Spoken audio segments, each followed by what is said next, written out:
I guess it's time. Revice.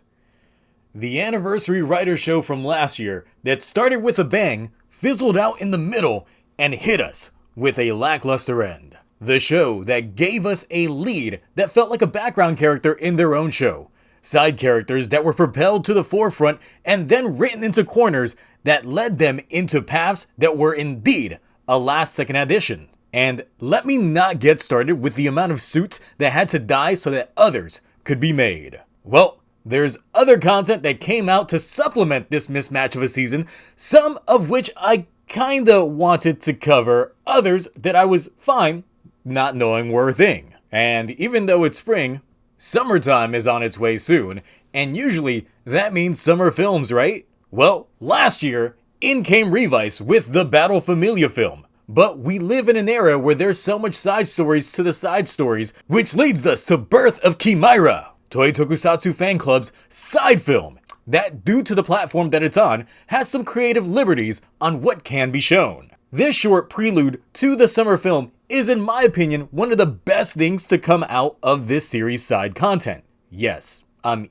even putting it up against the Veil special. It starts things off with Hiromi getting his ass whooped by newly introduced Azuma, played by former Kaku Ranger Ninja Black, but throws more backstory lore that we didn't get much of in the series itself. Where in Beyond Generations we see that Gifu was one of two extra-dimensional beings who landed on Earth to feast on some human demons. Here, we find out that Crazy Akaishi wasn't the only man he formed a contract with, but so too was Azuma, showing us that the mullet has been a thing for over a millennia in the process. Now it's been centuries, so he's rocking the Hino Eiji if he lived to be 50 years old.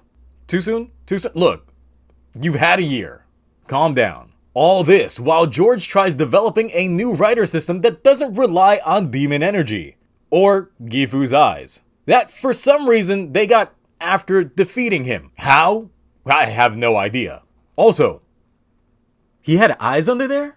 Needless to say, shit sucked for George, and his daddy issues manifested themselves as a demon named Sheik, taking that driver along with a Gifu eye and starting some shit. In this special, we get the introduction to a new character and his family with Nozomu. This entire 25-minute episode has great guest starring roles and cameos from former Kaku Ranger actors and suit actors, but in general has some raw as fuck out of suit fights as we get to see veteran suit actor Seiji Takaiwa take on overly posed henshin failure later on, who is actually played by his own son. The movie doesn't need much Revice knowledge to enjoy, and places the set pieces for the Battle Familia film. In terms of rating, this really gets the Agito A in terms of what it brings to the table, and I highly recommend it if you haven't seen it yet, to just go ahead and watch it, feelings about Revice aside.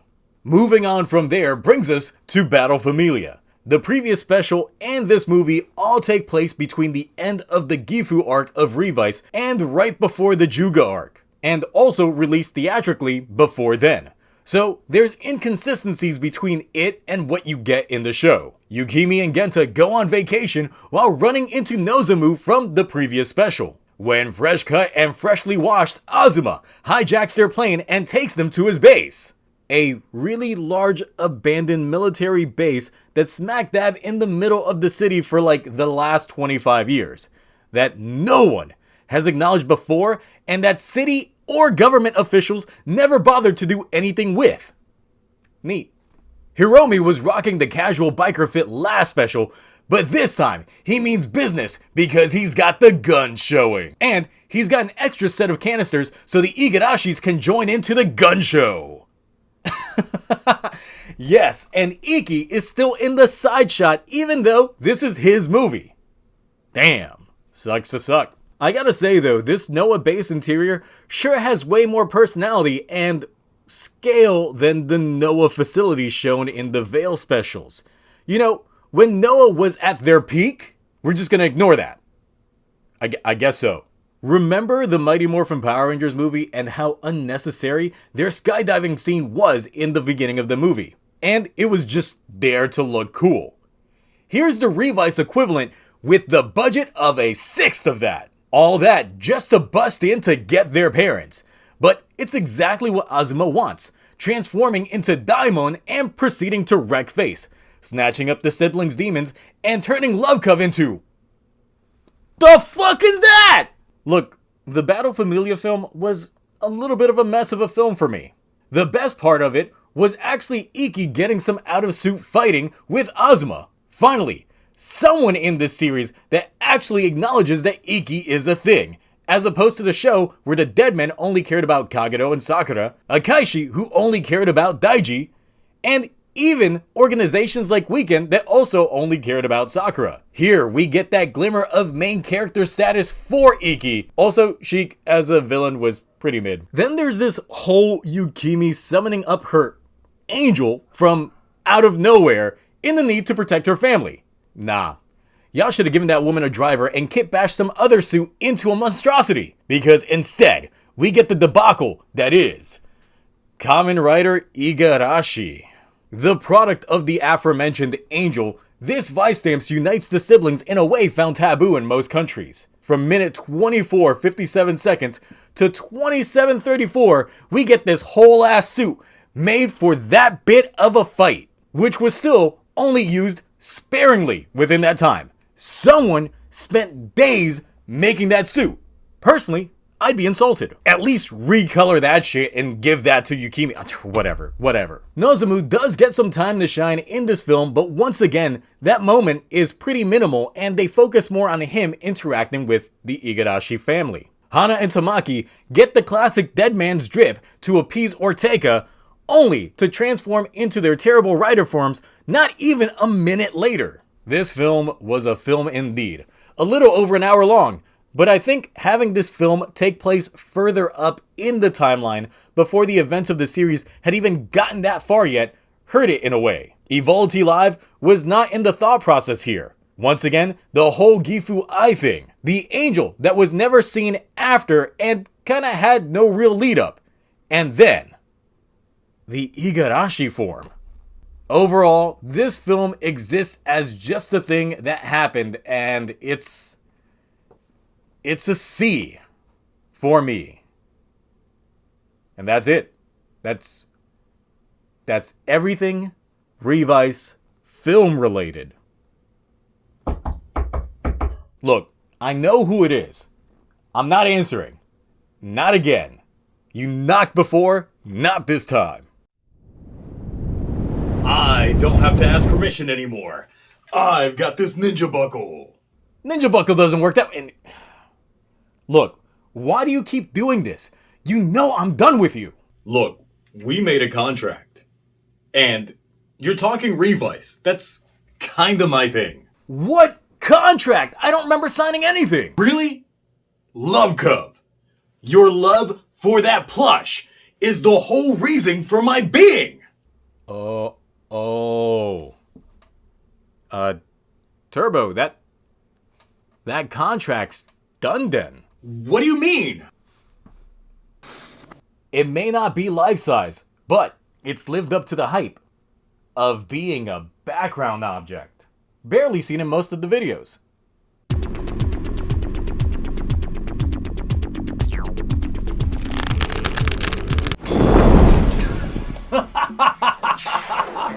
Perfect! Contract complete! Now, Love Cove shall become my new contract monster! Wait a second. Contract monsters? You first came out of a mirror? It makes sense now!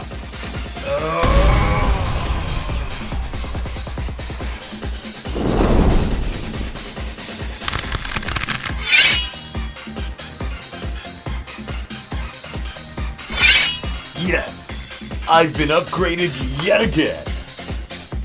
What do you call this form? Freshly washed form? Look, you clearly want to talk about the King of L specials. I don't. So you know what? You put in all this effort, I'm giving you at least 5 minutes because you don't smell like trash anymore. So have at it, my guy. Seat's all yours.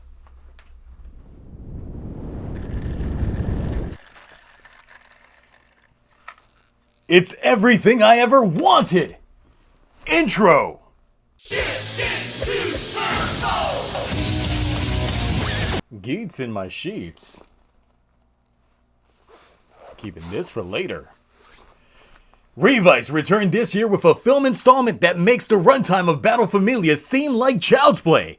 Yeah, we talking Revice Forward, Live, Evil, and Demons. Yeah, we get a whole extra 15 minutes of footage. Partially spent on the mutual wank-off music video Come Alive at the start, and a recap of Revice featuring the cast, minus main character Hikaru, being happy while dressed in all black, singing the new hit single, Love Yourself. It's alright. It's at least better than the Battle Familia theme. Following the events of the series, we focus more on characters not named Iki, and take a look at the new organization known as Bluebird, who definitely received governmental funding and rebuilding efforts fairly quickly. How's that Space Force working out for you, America? Children with special powers are being held hostage by an organization named Alicorn, and Hiromi's just a guy to take enough of a beating to let the others reach their mission goal. Hiromi's doing pretty good for an 85-year-old body-having guy, huh? Oh. They fixed that? Off screen. Oh, this movie explains it? It's nothing weird, right? Right? During the initial conflict with drugged-up Alicorn member, Daiji ditches the armor for a chain and turtleneck, just to take this guy down. And Hiromi's acting a little bit out of character. Also, there's this girl, she's the key to everything. Y'all, for real, this movie is the one that broke Zio. I saw that live stream. There are just some things in this film that just makes no damn sense. But it's Revice, so I'm just happy to be on camera for longer than 30 seconds. This is a tale of two Hiromis. The original one who got stamped and dragged off, and a clone pretending to be a demon named Muramasa. Yo, you took my look! See, old girl, what's her name? Rumi! Except, unlike Dombro's Rumi, this one's real. She's one of the few kids who, after being saved, has nowhere else to go. Though, through her 2-second interaction with Hiromi earlier, she realizes that this guy is pretty neat. So after getting taken in by Daiji at the happy spa, odd Hiromi snatches her up. Just to make a scene in front of folks when she realizes he's not so neat. All this while moist, really neat Hiromi sees that he's gotten some headlines spread about him. But it's all good. He finds the Rumi. She realizes that it's neat Hiromi, and he spends the majority of the movie just protecting her. Why is that? Well, Rumi has the power to heal, and her powers can even make an 80-year-old man feel young. Not finishing that. Who wrote this script? So yeah, she's responsible for healing Hiromi, so that gives him all the more reason to fight for her. We get some George background action in on this, but it's just to set up the upgrades meant to sell toys exclusively through Premium Bandai, which kind of defeats the purpose, but okay, I'm making videos, so I'm not complaining. Daiji on this front has several run-ins with Alicorn, and we find out that they get their abilities from Vice stamps without the side effects of forming contracts. Meanwhile, getting his 2-side driver sliced in half by Muramasa. But that's fine. There's 2 of them. Oh, they forgot that they made a second 2-side driver? Oh, okay. Well, Kagero decides to join Alicorn just to double-cross them and Muramasa. And due to everyone forgetting about that second 2-side driver, Iki lets Daiji use his Revice driver. So we're finally gonna be getting Revice Bat Genome, huh? No? Did they forget how the Revice driver works? Y'all ever see Kamen Rider Julio? Exactly. What are we getting here? Oh, no, wait, hold up. Why is Evil wearing a Revice driver? That's not how this works! He should be rocking that terrible Vice belt thing that no one bought. Y'all think that Toei has some extra Demons drivers laying in the back, or they just wore this one to shreds because the railing for this guy has seen better days? It's got some paint chipping too. Y'all giving homage to Legend Hero out here? I thought that was what Geets was doing. But yes, R.I.P. Barid Rex Revice. And hello... Motion can't make any of these suits look good. About 8 tequila shots? Might. After we turn down the contrast ratio. There's a lot that I glanced over when it comes to this movie. Like how Hana now has a detective agency, the doctor being the bad guy, Iki remembering Vice because this happens after the Battle Royale film. But yeah, if you're a fan of Daiji and Hiromi, you'll likely enjoy this film. But otherwise, it doesn't really add much to the series besides destroying more suits in the process. So, about this movie's rating. It's gonna be getting 1 evil Hiromi, 2 Daijis in water, and why is Ortega in the credits? Also known as a C. But yes, that is the Revice recap regarding the films that we've gotten from last year and then this year. I know that there's another one coming up, so hopefully I can return for that one. Otherwise, what did you all think about this Revice content after the fact? This new Live, Evil, and Demons film, as well as all the other content coming up. Anyway, I really came here for this. I got it, Lightspeed Hibiki. Let's go!